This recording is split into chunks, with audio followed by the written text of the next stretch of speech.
성도님들 안녕하십니까? 오늘은 5월 14일 금요일입니다.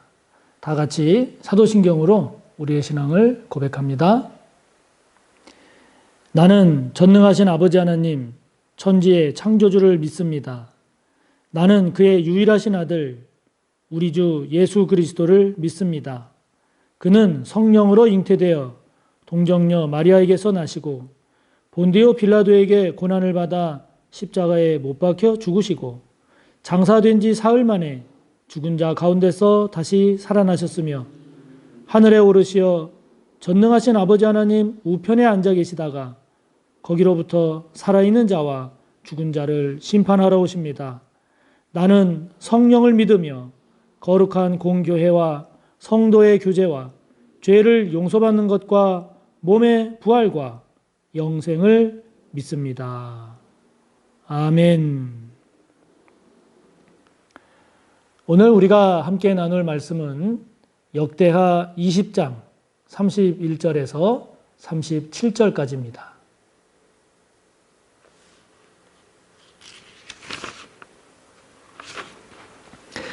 구약 682쪽 역대하 20장 31절에서 마지막 37절까지입니다.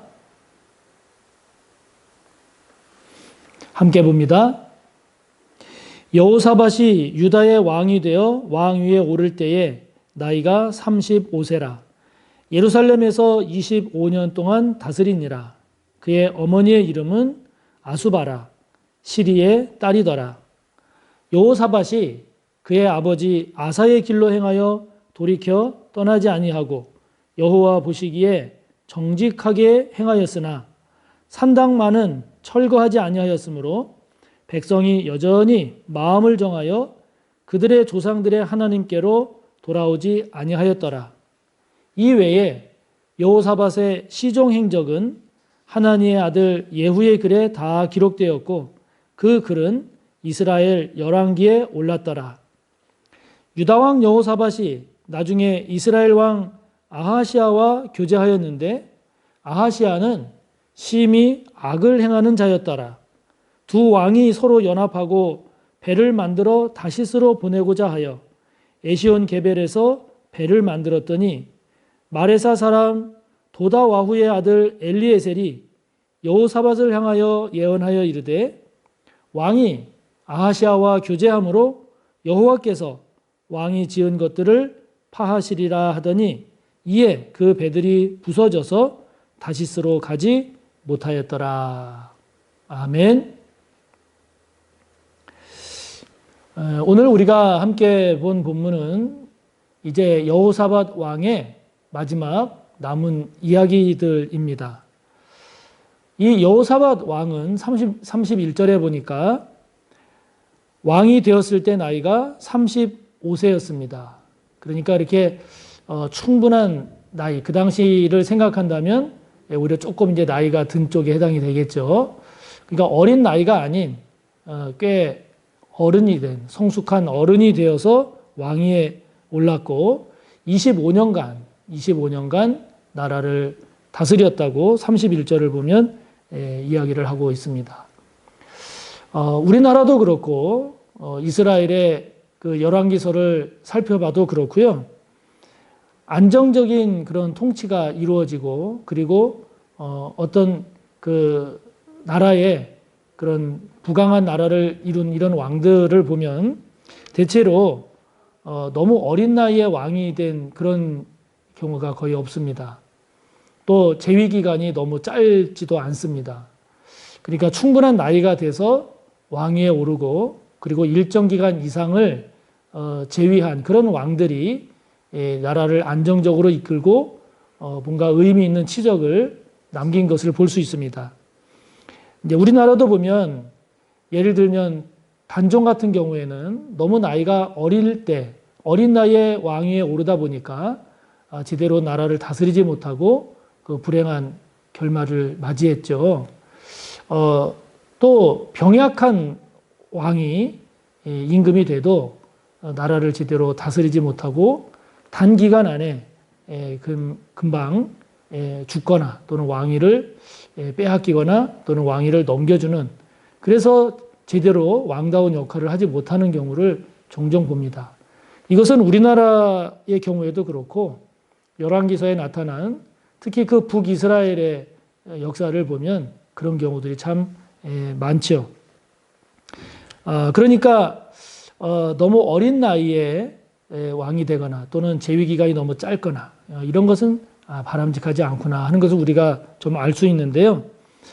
우리 교회를 봐도, 그래서 이 말씀을 묵상하면서 우리 교회를 다시 한번 제가 이렇게 되돌아보니 역시 우리 교회에도 그런 면이 있구나 하는 것을 느끼게 되더라고요. 성도님들도 다 잘 아시는 것처럼 이용신 원로 목사님 이후에 담임 목사님이 이렇게 자주 바뀌지 않았습니까? 그러니까 이게 잦은 담임 목회자의 교체는 그 목회자 본인뿐만이 아니라 우리 교회 전체 그리고 성도님들에게 그런 신앙적, 영적인 그런 영향이 바람직하지 않음을 알 수 있죠. 그렇기 때문에 좋은 목회자가 부임하고 그리고 일정 기간 이상 목회하는 것은 그 목회자 본인뿐만이 아니라 교회 전체에 그리고 성도님들에게도 영적으로 신앙적으로 유익하고 또 바람직한 일이 아닐 수가 없습니다. 다시 말하면 모두에게 복이 되는 거죠. 우리 교회에도 그러한 역사가 있는 것을 이렇게 보면서 자주 담임 목회자가 교체되거나 바뀌는 그것이 결코 바람직하지 않구나 하는 것을 우리도 경험을 통해서 잘 알고 있죠. 그러므로 여러분 앞으로도 우리 저를 포함해서 우리 모든 성도님들이 교회를 위해서 많이 기도해 주시기를 바랍니다. 앞으로 우리 서울교회가 10년, 20년, 50년, 100년, 200년 계속 이어갈 때 좋은 목회자가 서울교회에 하나님의 은혜 가운데 부임하고 그리고 그 목회자가 모든 성도님들과 함께 일정 기간 이상을 꼭 목회하는, 그래서 안정적인 목회를 통해 교회가 튼튼하게 내실 있게 성장할 뿐만 아니라 우리 교회 모든 성도님들의 신앙이 은혜 가운데 잘 성장하고 은혜가 가득하고 복을 받는 그런 우리 모든 서호의 성도님들이 되시기를 바랍니다.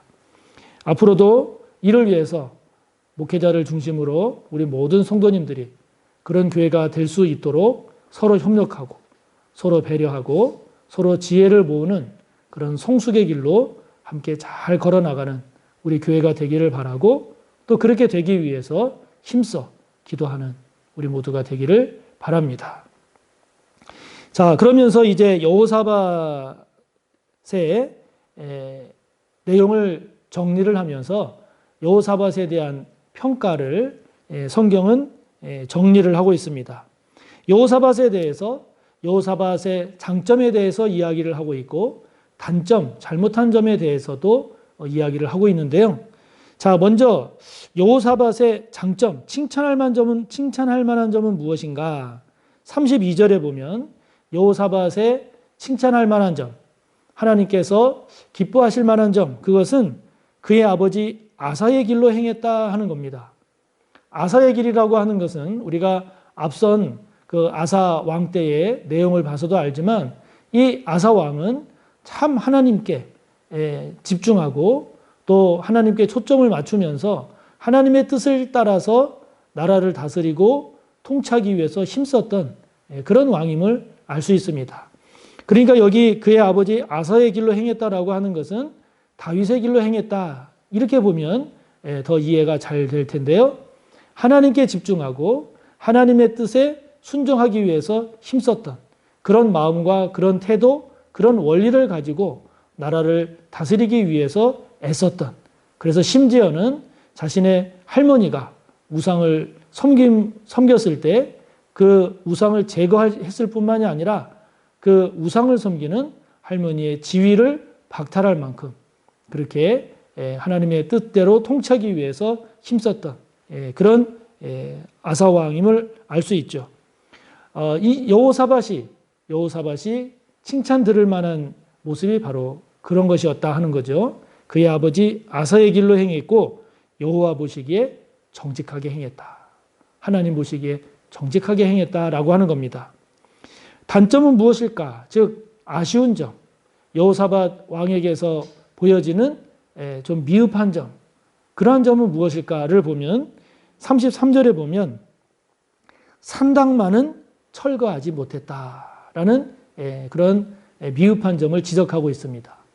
이 산당이라고 하는 것은 전국 각지에 세워져 있었던 일종의 제단입니다. 주로 이게 흙 같은 걸로 단을 쌓고 거기에서 이제 제사를 진행할 때 사용되었던 일종의 제단인데요. 이것이 전국 곳곳에 있었기 때문에 이 산당은 전국적으로 분포되어 있으면서 어떻게 보면 민간 신앙에 또는 모든 이스라엘 백성들의 그 신앙의 그런 기초, 또 마을마다 지역마다 그 신앙적 구심점을 했던, 어떻게 보면 좋은 의미도 있고 잘 살리기만 했으면 좋았을 수도 있는 그런 것인데, 그런데 이 산당의 가장 큰 문제가 뭐냐면 이것이 하나님만 섬기기 위한 제단이 아니라 이것이 우상도 섬기는, 그러다 보니까 나중에는 이것이 각 지역의 지방에 깊이 뿌리를 내리면서 신앙이 변질되어지고 우상을 섬기는 그러한 도구로도, 그러한 역할도 했기 때문에 이것이 이스라엘 신앙에 있어서 굉장히 큰 걸림돌이 되고 문제가 됐던 거죠. 그런데 이러한 산당을 여호사밧 왕이 철저하게 제거하지 못했다라고 하는 그런 아쉬운 점을 지적을 하고 있습니다. 자, 그렇다면 여러분, 저와 여러분이 이 말씀을 묵상할 때 우리가 질문해 볼 것은 무엇일까요? 이런 것을 한번 질문해 보면 어떨까요? 여호사밧에게 있어서 칭찬할 만한 점과 단점, 지적할 만한 점이 있듯이 하나님은 저와 여러분을 만약에 칭찬하신다면 어떤 점을 칭찬하실까요? 하나님께서 저와 여러분을 보시고 그래, 그거는 참 잘했다, 그거는 내가 기뻐한다 라고 칭찬할 만한 점이 무엇일까요? 만약에 있다면 감사하시기 바라고 그것을 더 잘 지켜서 더 하나님께 칭찬 들으시기를 바랍니다.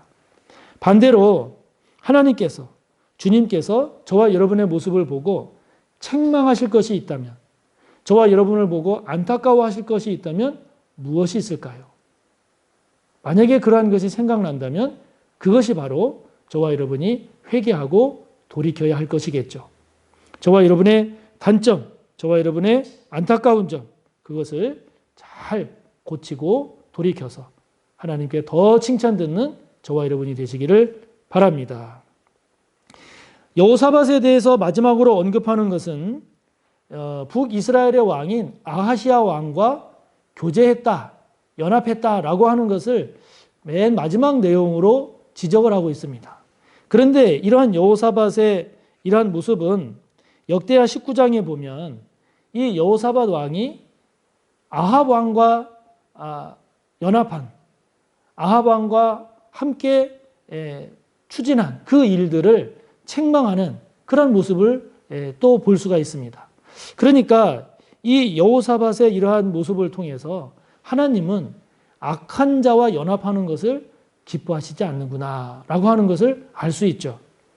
오늘 본문에서도 보면 37절에 보니까 마레사 사람 도다와후의 아들 엘리에셀이 이 여호사밧 왕이 아합 왕의 아들인 아하시아와 연합을 해서 그 악을 행하는 이 아하시아 왕과 연합을 해서